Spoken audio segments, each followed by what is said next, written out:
The lizard, it could be said, comes from darkness. A time before human perception had shone its light on the blackness of prehistory. A place where base chemical processes struggle towards complexity. RNA begets DNA. DNA begets cells. Cells beget nerves. Nerves clump together to form the control center for a new breed of biological machine. The Earth's first animals think the Earth's first thoughts. Undiluted intention booms from their simple brains like orders from an invisible tyrant. The commands are simple: eat, chase. And slaves to their impulses, the creatures obey. Eat, flee, mate, kill. The tyrant's voice echoes through millennia, and, spurred on by their master, the animals change to better serve their master.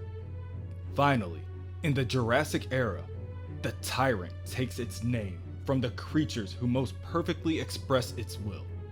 The reptilian brain reigns supreme. But its subjects, like overeager slaves, continue to change. Deep in the tyrant's kingdom, there are signs of revolt. A web of neurons descend on the simple brain. A wrinkled phalanx of thought come to muffle its reptilian instincts. The tyrant does not go quietly. It screams its muffled influence whenever possible. Eat, mate, kill.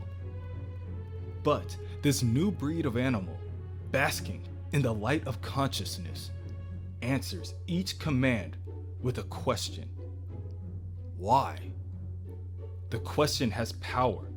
Using it, they flavor their instincts with meaning. The tyrant's order to mate is diluted by concepts of romance, love.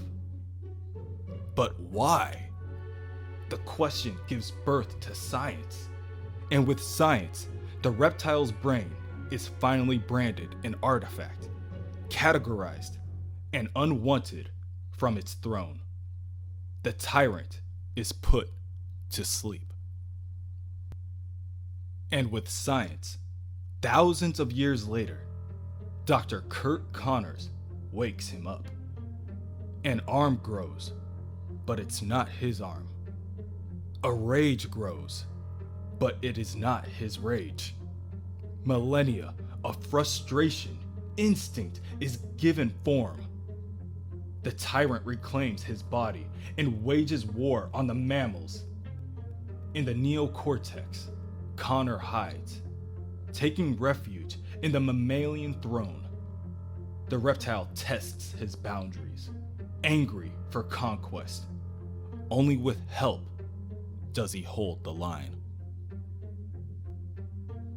Over the years, that boundary is tested. But today, the line still holds. He is Curt Connors, mammal, human. He is paid to exploit the reptile brain with drugs. Perhaps he has a point to prove. A few months into the job, he finds himself eating alone, anxious when others approach his food. He becomes intensely territorial about his lab. Other males agitate him. He's possessive of the females. Something is wrong. So he orders a CAT scan. His situation is obvious. The R complex is swollen, agitated, putting pressure on the neocortex. Simply put, the lizard wants out. Connors decides he has to see his son. Reptiles don't rear their children. Billy proves that he is human.